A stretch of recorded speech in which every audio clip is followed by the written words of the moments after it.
याद रहेगा न तो 7 दिन में एकदम पुख्ता हो जाएगा, कोनो एगो पकड़ा जाएगा तो आपका उद्धार हो जाएगा। इसलिए कहते हैं हरे राम हरे कृष्ण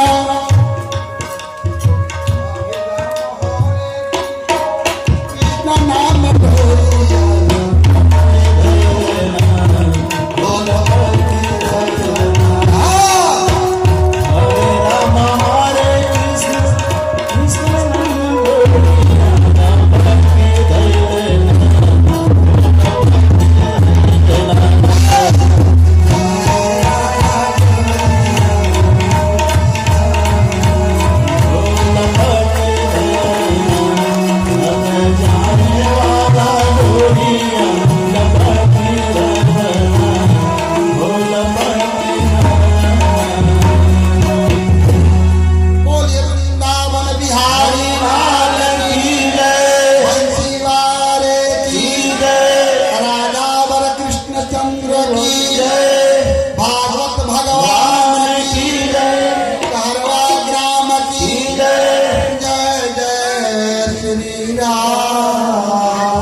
गंगा में स्नान कीजिएगा तो ठंडी आ जाए, लेकिन अंदर का ताप पाप संताप भगवान की कृपा ही दूर होगा। तो एक बात जान लीजिए, अगर उस गंगा में जाइएगा देह का ठंडी करने के लिए तो खतरा भी है, कहीं आगे बढ़ गए तो डूब भी सकते हैं। लेकिन यह भागवती गंगा है, आनंद से बढ़ जाइए। ठंडा का दिन है, पूरा बिछा लीजिए, प्रेम से गद्दी लगा के बैठ जाइए, आनंद से डूब जाइए और भागवती गंगा में स्नान कीजिए, कोई खतरा नहीं। इसमें कोई खतरा है कि नहीं? तो इसलिए एक बात और है कि इसमें किसी प्रकार का खतरा नहीं है और बाहर का ताप उससे दूर होगा, लेकिन मन का ताप गोविंद ही दूर कर सकते हैं। इसलिए गोविंद के शरण में आओ, भगवान की कथा सुनो, मधुर मधुर कथा सुनेंगे तो ये महाराज जब मरण हुआ शुकर ताल में जाकर के राजा परीक्षित बैठ गए तो वहीं पर सुखदेव जी महाराज ज्ञान दे रहे हैं, बड़ी सुंदर से समझा रहे हैं। क्यों कथा से क्यों उनका दुख दूर कर रहा है? क्योंकि उनको जो साप मिला था, समीप मुनि का जो लड़का था, जब राजा परीक्षित उसके गला में सर्प लपेट दिए थे तो श्राप दिया था कि आज के 7वें रोज ये तक बनकर तुझे मारेगा, तूने मेरे पिता के साथ ऐसा दुष्कर्म किया है। राजा परीक्षित को बाणी का बाण मारा, तो बाणी का बाण कैसे कटेगा?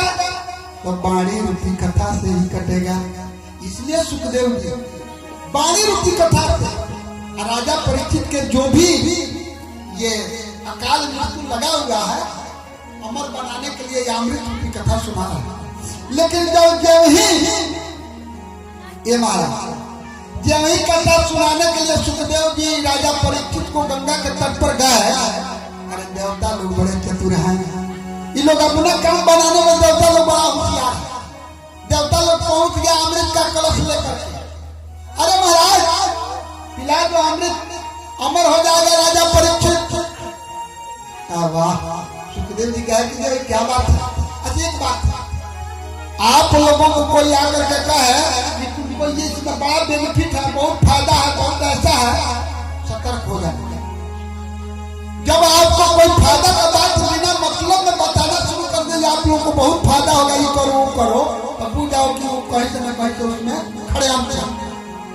देवता लोग आकर कहा कि आप भी पिला दो महाराज, अमर हो जाएंगे, और कहा कि उसके बदले में इसको तो हम अमृत पिया कर अमर कर देंगे, तुम लोग को क्या है?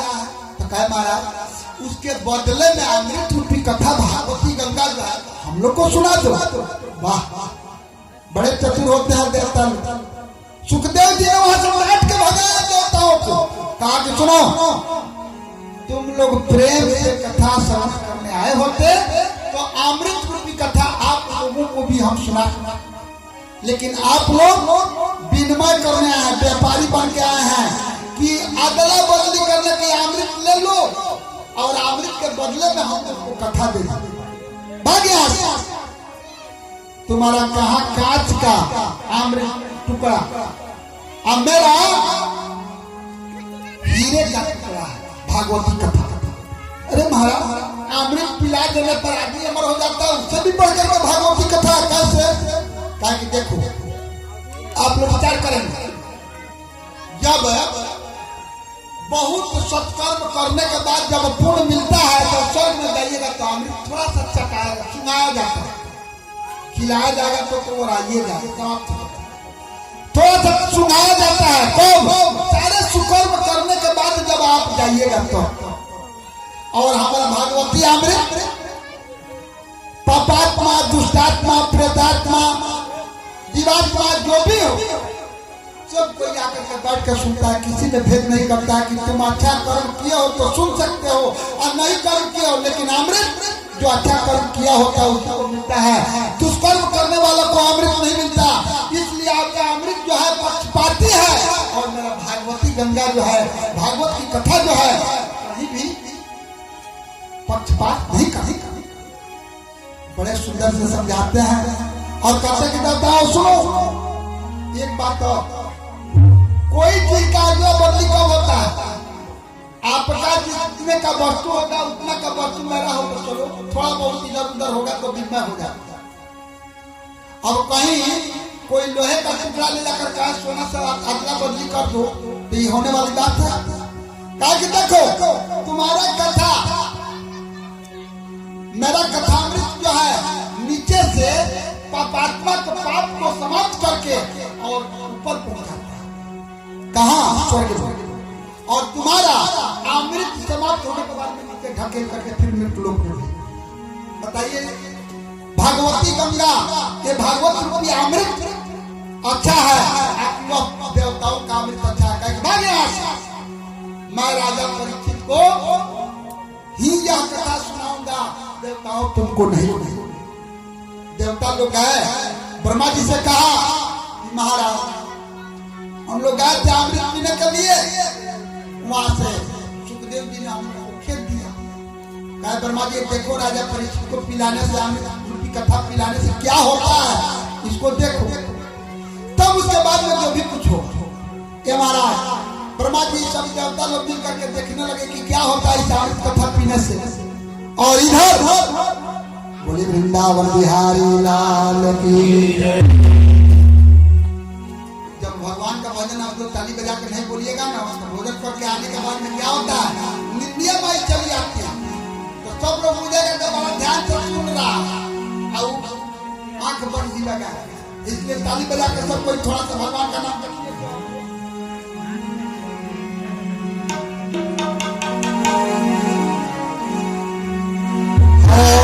के शरणा में तू आजा, दुनिया में और कुछ भागे। हरि के शरण में आजा, दुनिया में और कुछ नहीं। हरि के शरण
Thank you.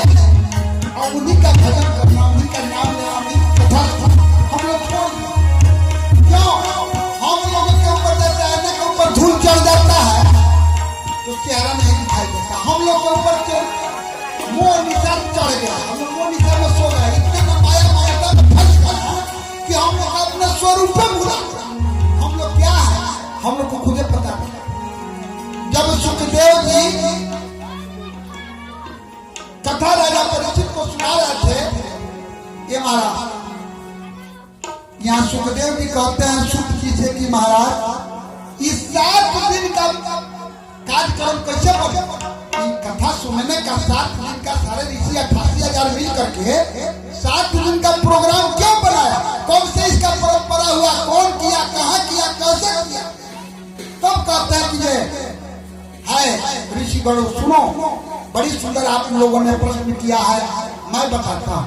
एक समय की बात है कि नारद जी सत्संग के कृपा से सत्संग करने के बाद जो भक्त होता है उसका चाहता है कि कहाँ जाएंगे सत्संग मिलेगा। जो प्यासा है उसको पानी अगर कोई खिला दे, प्यास से मर रहा है और कोई कह दे बाबू पानी पी लो, वो नहीं पूछेगा, एक बार इधर उधर बाहर बहने नहीं देखेगा, दौड़ के चल जाएगा, बाबू मर रहा है। लेकिन जो पिया है पेट बड़ा हुआ है उससे बुलाइए कि बाबू आइए बड़ा मीठा पानी है पी लो, कहेगा कि कहाँ का पानी है? अरे बाबू कुएं का पानी है, बहुत शीतल मधुर है, बढ़िया है, छान के भरा है, ताकि ऐसे ही भर लिया। जब बाबू छान करके रखे बड़ी मीठा पानी है, अब तो इतना तो ठंडा नहीं कि गला खराब हो जाए। 50 को प्रश्न करेगा क्यों? उसको प्यास, अगर प्यास होगा मर रहा है पानी के बिना, कोई कह दे बाबू पानी पी लो, एक बार नहीं पूछेगा कि पोखरे का जल है आ कि कुएं का है आ कल का है ना कहाँ का। महाराज आज नारद जी सत्संग के कृपा से कि सत्संग में जाएंगे, भक्तों में जाएंगे, जो प्रेमी है भागे भागे आता है भगवान की कथा में, जिसको भगवान से प्रेम है पागल की तरह सुनेगा, दौड़े दौड़े चला है। हमारे राजू जी हैं, आज ही सुने हैं कि महाराज जी का कथा होने वाला है, तो चोरनी से भाग कर दौड़े दौड़े आए कि महाराज जी का कथा कम से कम मिल जाएगा।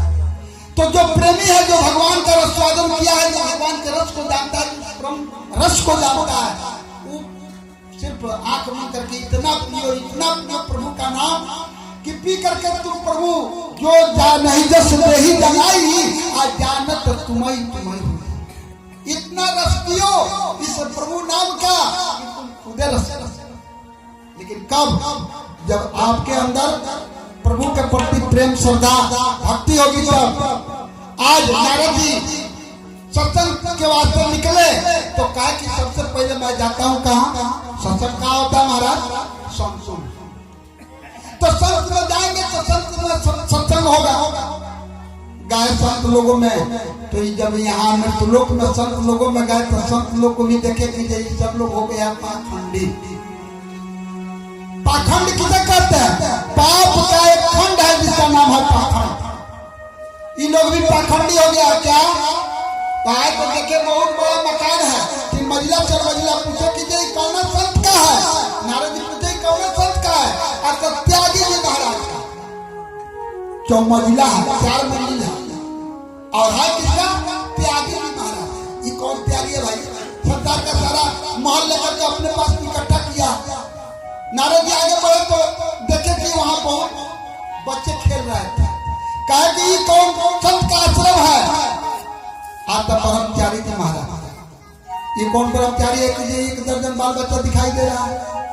आगे बढ़े तो कहे कि कुछ कोलाहल हो रहा था, लोग हल्ला गुल्ला कर रहे थे। उसमें पूछे कि ये कौन बाबा का आश्रम है? आप तो मौनी जी महाराज का नाम मौनी। नारद जी कहा कि क्या कहूं महाराज? कहते हैं सौनक जी से सुध जी कि नारद जी का मन जो है सत्संग करने के बजाय सत्संग हो गया, बहुत शांति के चलते क्रांति हो गया मन में। कहे कि भाई कहाँ से कहाँ हमने आया सत्संग करने, यहाँ सब पाप खंड पाखंड में भरे पड़े हैं, मैं कहाँ जाऊँ? अच्छा चलता है कोई बढ़िया गिरफ्त के यहाँ चलते, गिरफ्त तो भक्त होता है, कोई गिरफ्त मिल जाएगा, उसी के यहाँ हम सत्संग कर लेंगे। वहां भी जाते हैं तो देखते हैं कि गृहस्थों में भी रात साल को जाएगा, घर में कोई बात होती है तो सलाह लिया जाए, जगह है काम है, किससे सलाह लिया जाए? तो ससुराल से साला साहब को बुला, साला साहब राय देने के लिए आते हैं, ठीक है बुलाया जाए, बुद्धिमान है तो ठीक है, लेकिन आने के बाद में भी रात दिन दंपति में झगड़ा, घर में कलह लगा हूं।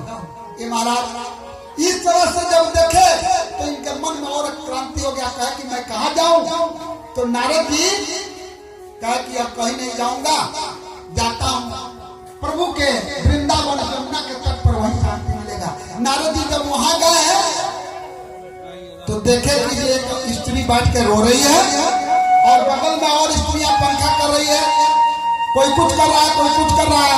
ये नारायण जब देखे कि ये सारी चीजें हो रही है तो यहाँ स्त्रियों का झुंड है, तो नारद जी सोचे कि हम जाकर क्या करें। बोले वृंदावन बिहारी लाल